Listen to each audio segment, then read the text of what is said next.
Hello दोस्तों, स्वागत है आप सभी का आपके अपने चैनल द नेक्स्ट लेवल में। दोस्तों, आज के वीडियो में मैं आपके सामने लेकर के आया हूं भारत का सामान्य ज्ञान पार्ट 2।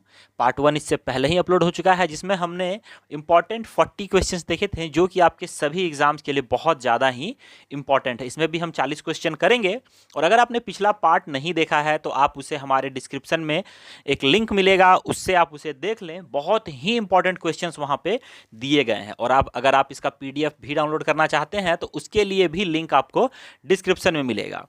वहाँ पे वो डिस्क्रिप्शन आपको हमारे वेबसाइट पे लेके जाएगा, जो कि जहाँ पे आपको ये क्वेश्चंस भी मिलेंगे और इसके अलावा आपको पीडीएफ भी मिल जाएगा। तो चलिए शुरू करते हैं हम आज का क्वेश्चन, जो कि है 41st क्वेश्चन।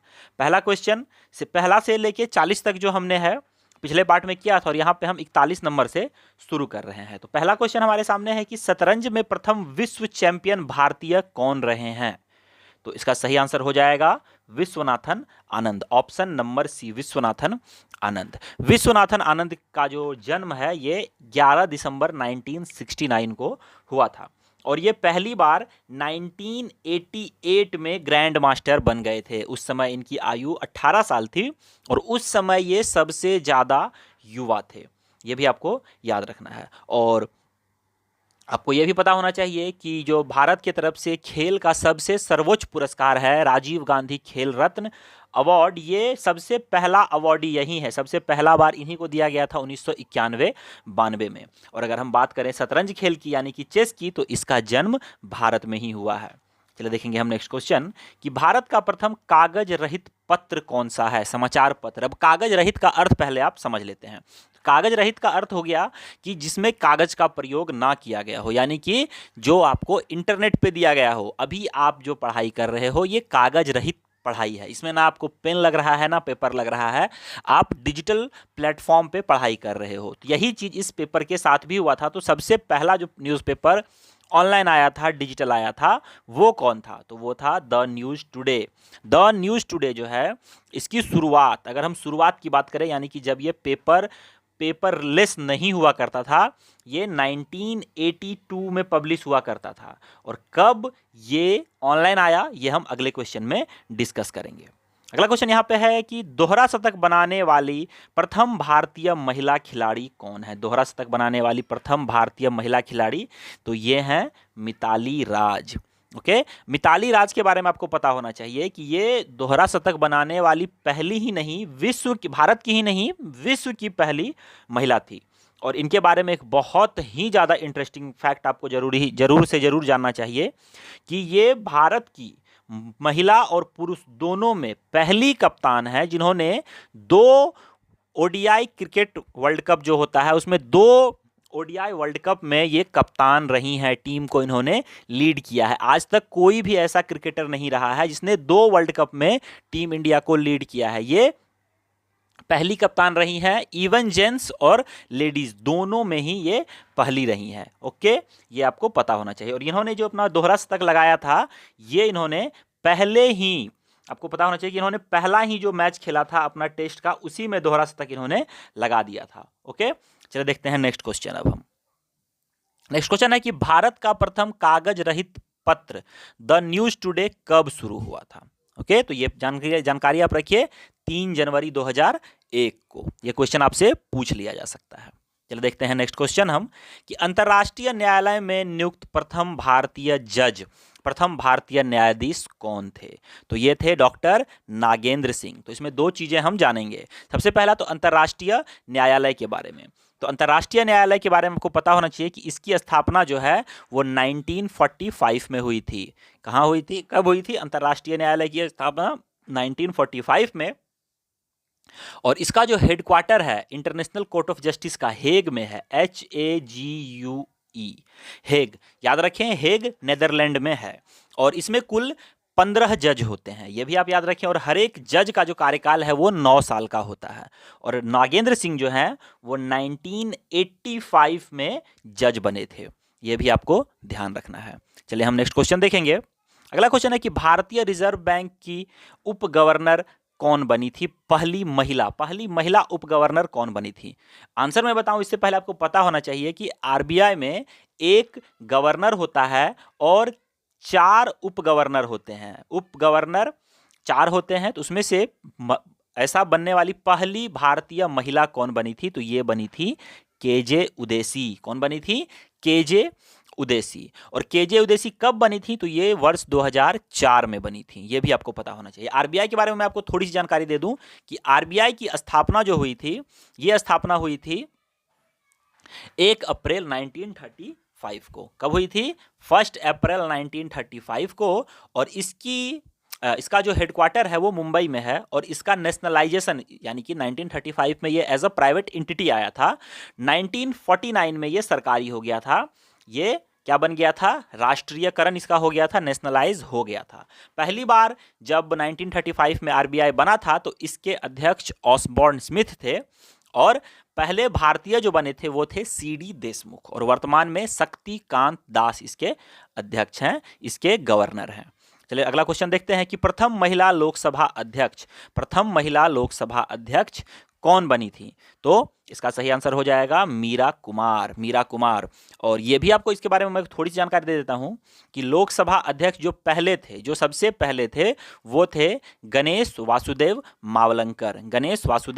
मावलंकर। और वर्तमान में कौन है? वर्तमान में है सुमित्रा महाजन, जो कि बीजेपी पार्टी से हैं।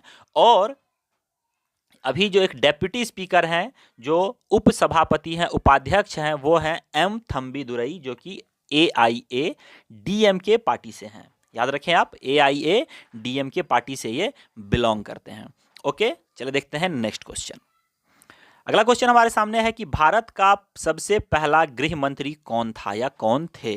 तो ये थे सरदार वल्लभ भाई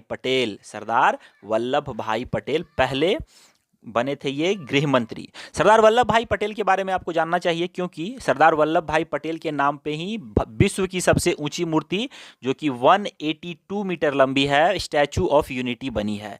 ओके, जिसकी अगर हम मीटर में बात करें तो 182 और 597 अगर हम फीट में बात करें तो ये आपको पता होना चाहिए। और ये कहाँ बना है? तो ये गुजरात में बना है, ये भी आप याद रखें। और ये गुजरात में कहाँ पे? तो ये नर्मदा जिले में, नर्मदा नदी के किनारे, नर्मदा नदी का एक रिवर आइलैंड है जिसे हम साधु बेट के नाम से जानते हैं, वहीं पे बना है। और इसके जो डिजाइनर हैं वो हैं राम सुतार। याद रखें, ये बहुत बार रिपीट हो चुका क्वेश्चन है। चलिए देखते हैं नेक्स्ट क्वेश्चन हम। अगला क्वेश्चन हमारे सामने आता है कि भौतिक विज्ञान में नोबेल पुरस्कार पाने वाले प्रथम भारतीय कौन थे? भौतिक विज्ञान में सबसे पहला नोबेल किन्हें मिला था? ये मिला था सीवी रमन को। किसे मिला था? सीवी रमन को। कब मिला था? 1930 में मिला था। सीवी रमन को 1930 में मिला था। क्यों मिला था? तो स्कैटरिंग ऑफ लाइट, प्रकाश के वर्ण विक्षेपण के लिए मिला था, जिसे रमन इफेक्ट के नाम से भी जान लिया जाता है। अगला क्वेश्चन देखेंगे, चिकित्सा में नोबेल पाने वाले प्रथम भारतीय, चिकित्सा मेडिसिन के क्षेत्र में नोबेल पाने वाले पहले भारतीय कौन थे? तो ये थे डॉक्टर हरगोविंद खुराना। डॉक्टर हरगोविंद खुराना को नोबेल मिला था।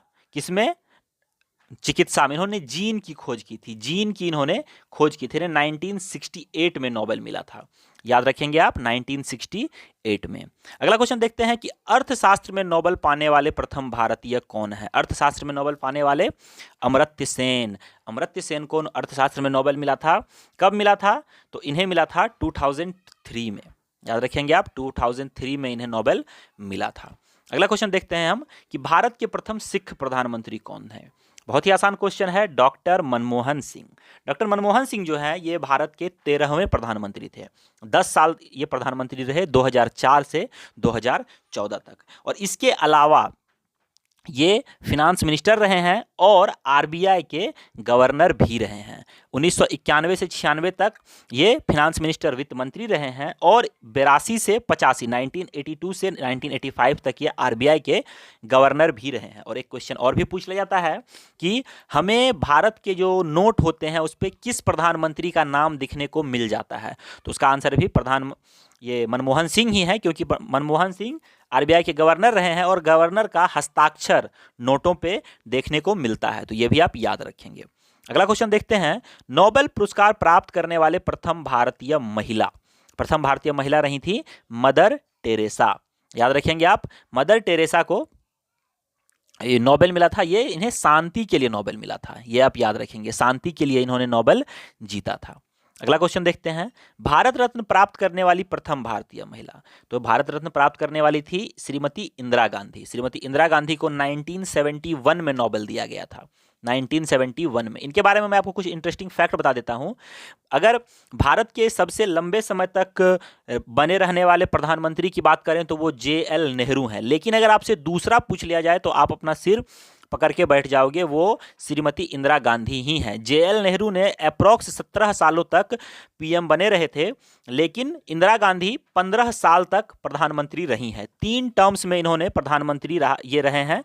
1970 पहले इन्होंने 1966 में PM का पद ग्रहण किया था, 1977 तक ये रही थी, और इसमें उनका 3 टर्म हो गया था। और उसके बाद चौथे टर्म के लिए 1980 में ये आई थी और 1984 तक ये रही थी, याद रखना है आपको।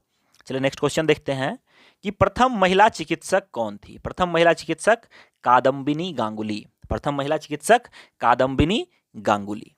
अगला प्रश्न देखते हैं, राष्ट्रीय ध्वज तिरंगे में क्षैतिज पट्टियां किस अनुपात में रहती हैं। जो 3 रंग होते हैं, जैसे कि यहाँ पे ये है, तो यहाँ पे 3 रंग होते हैं, तो ये तीनों रंग किस अनुपात में होते हैं, तो ये होते हैं 1:1:1 में।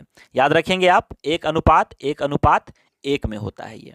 अगला क्वेश्चन देखते हैं कि राष्ट्रीय ध्वज तिरंगे का गहरा केसरिया रंग क्या दर्शाता है।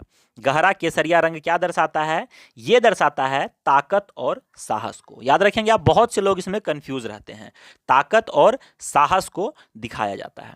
अगला क्वेश्चन यहाँ पे हम देखते हैं कि राष्ट्रीय ध्वज तिरंगे में सबसे ऊपर कौन सा रंग होता है। तो सबसे ऊपर क्या होता है, गहरा केसरिया रंग, गहरा केसरिया रंग।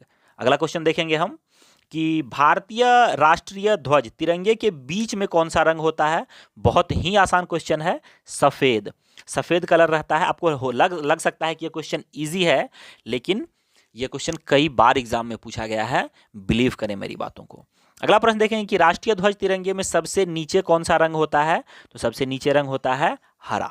ओके, चलिए देखते हैं नेक्स्ट क्वेश्चन कि राष्ट्रीय ध्वज की लंबाई और चौड़ाई का अनुपात क्या होता है। लंबाई और चौड़ाई का अनुपात कई बार एग्जाम में पूछ लिया गया ये क्वेश्चन है। लंबाई और चौड़ाई का अनुपात 3:2 होता है, यानी कि 3 लंबाई लेंथ और 2 होता है चौड़ाई, यानी कि ब्रेथ, ये हम L, ठीक है, 3 लंबाई लेंथ और 2 ब्रेथ होता है। चलिए देखते हैं अगला क्वेश्चन कि राष्ट्रीय ध्वज तिरंगे का सफेद पट्टी किस बात का संकेत है। तो सफेद पट्टी जो है ये सत्य और शांति का प्रतीक है। किसका है, सत्य और शांति का। अगला प्रश्न देखेंगे हम कि राष्ट्रीय ध्वज तिरंगे का हरा रंग क्या दर्शाता है। हमने स्कूल में ये सब चीजें पढ़ी हुई होती हैं, लेकिन बड़े होने तक हमें दिखने को कहीं नहीं मिलता है, तो हम भूल जाते हैं। तो ये हरा रंग जो है ये विकास और उर्वरता को दिखाता है, विकास और उर्वरता को। अगला प्रश्न है कि राष्ट्रीय ध्वज के चक्र में कितनी तीलियां होती हैं। तो इसमें 24 तीलियां होती हैं, ये भी आप याद रखेंगे। कितने होती हैं, 24 तीलियां। अगला प्रश्न है कि भारत की संविधान सभा ने राष्ट्रीय ध्वज को कब अपनाया था। बहुत ही मोस्ट इंपॉर्टेंट क्वेश्चन है। संविधान सभा ने राष्ट्रीय ध्वज को 22 जुलाई 1947 को अपना लिया था, याद रखेंगे आप, 22 जुलाई 1947 को। अगला प्रश्न है कि भारत का राष्ट्रीय पक्षी कौन है। तो ये मोर है। भारत का राष्ट्रीय पक्षी क्या है, मोर है। अगला क्वेश्चन है कि भारत का राष्ट्रीय पुष्प, भारत का राष्ट्रीय पुष्प क्या है। तो ये है कमल। भारत का राष्ट्रीय पुष्प है कमल, जिसे हम लोटस के नाम से भी जानते हैं। अगला प्रश्न है यहाँ पे कि भारत का राष्ट्रीय पेड़ कौन सा है। तो ये है बरगद। भारत का राष्ट्रीय पेड़ बरगद है। आगे देखते हैं कि भारत का राष्ट्रगान, भारत का राष्ट्रगान क्या है। तो ये है जन गण मन। अब बहुत से लोग इसमें वंदे मातरम और जन गण मन में कंफ्यूज हो जाते हैं, तो याद रखेंगे आप, गान है क्या है, जन गण मन। अगला क्वेश्चन है कि भारत की राष्ट्रीय नदी, भारत की राष्ट्रीय नदी है गंगा। भारत की राष्ट्रीय नदी क्या है, गंगा है। नेक्स्ट क्वेश्चन है कि भारत का राष्ट्रीय जलीय जीव कौन सा है। तो यह है डॉल्फिन। डॉल्फिन, और कौन सी डॉल्फिन, तो गंगा में पाई जाने वाली डॉल्फिन है, ठीक है, तो डॉल्फिन ऑफ गंगा, ये आप याद रखेंगे। अगला क्वेश्चन है कि भारत का राष्ट्रीय पशु, भारत का राष्ट्रीय पशु कौन सा है। तो भारत का राष्ट्रीय पशु क्या है, बाघ है। ऑप्शन नंबर बी, बाघ। भारत का राष्ट्रीय पशु है बाघ। नेक्स्ट क्वेश्चन देखेंगे हम भारत का राष्ट्रीय गीत कौन सा है? तो ये है वंदे मातरम। वंदे मातरम जो है ये बंकिम चंद्र चटर्जी भी जिसे हम कहते हैं, उनके द्वारा लिखा गया था। जन गण मन रविंद्रनाथ टैगोर के द्वारा लिखा गया था। अगला क्वेश्चन है कि भारत का राष्ट्रीय फल क्या है? तो भारत का राष्ट्रीय फल है आम। ओके, भारत, आपको पता होना चाहिए कि भारत जो है वो विश्व में आम का सबसे बड़ा उत्पादक देश है। अप्रॉक्स 80% आम जो है पूरे विश्व में जो उपज होते हैं उसका 80% भारत में उपज होता है। अगला क्वेश्चन है कि भारत का राष्ट्रीय खेल कौन सा है? तो ये राष्ट्रीय खेल है हॉकी। भारत का राष्ट्रीय खेल क्या है? हॉकी है। अगला क्वेश्चन है बहुत ही ज्यादा इंपॉर्टेंट क्वेश्चन कि भारत में सबसे अधिक सौर ऊर्जा का उत्पादन कहां होता है, किस राज्य में होता है? तो ये होता है राजस्थान में। कहां होता है? राजस्थान में होता है। अगला क्वेश्चन हम देखेंगे, भारत में पवन ऊर्जा का सबसे बड़ा उत्पादन कहां पे होता है? तो सबसे ज्यादा पवन ऊर्जा जो है ये तमिलनाडु में उत्पादित होता है। कहां पे होता है? तमिलनाडु में। यहां पे मैं जान रहा हूं कि आपको ज्यादा टफ क्वेश्चंस नहीं मिले थे, लेकिन अच्छे इंपॉर्टेंट ये सब क्वेश्चन है। अगला क्वेश्चन यहाँ पे है कि भारत में स्थापित कुल ऊर्जा का कितना प्रतिशत पवन ऊर्जा से प्राप्त होता है? यानी कि अलग अलग सौर ऊर्जा से मिलता है, हमें पवन ऊर्जा से मिलता है, उसके बाद आपको जो पानी से बनाया जाता है, उसके बाद आपको कोयले से बनाया जाता है। तो इन सब में पवन ऊर्जा का परसेंट कितना है? तो पवन ऊर्जा का प्रतिशत 6 है। याद रखेंगे आप, पवन ऊर्जा का प्रतिशत 6 है। नेक्स्ट क्वेश्चन है कि भारत में पवन ऊर्जा का विकास का प्रारंभ कब से माना जाता है? तो ये जो है ये 1990 से माना जाता है कि भारत में पवन ऊर्जा आ गया था, पवन ऊर्जा से बिजली बनाना शुरू हो गया था। और आज का आखिरी क्वेश्चन हम यहाँ पे करेंगे कि भारत में परमाणु ऊर्जा विनियामक बोर्ड कब स्थापित हुआ था? तो भारत में पवन ऊर्जा विनियामक बोर्ड जो है ये 15 नवंबर 1983 को स्थापित हुआ था। तो यहाँ पे कुल 40 क्वेश्चन हमारे और भी समाप्त हो जाते हैं। मैं इसका और भी पार्ट आपके लिए लेकर के आऊँगा। अगर आपको वीडियो पसंद आया है तो वीडियो को आप लाइक जरूर कर दें, क्योंकि ये क्वेश्चन आपको और कहीं नहीं देखने को मिलेंगे। ऐसे क्वेश्चन, इंपॉर्टेंट क्वेश्चन मैं आपके लिए लाता रहूंगा, जो कि आपके सभी एग्जाम के लिए बहुत ही ज़्यादा जरूरी है। तो इस वीडियो में इतना ही, लेता हूं आपसे विदा। जय हिंद, जय भारत, वंदे मातरम।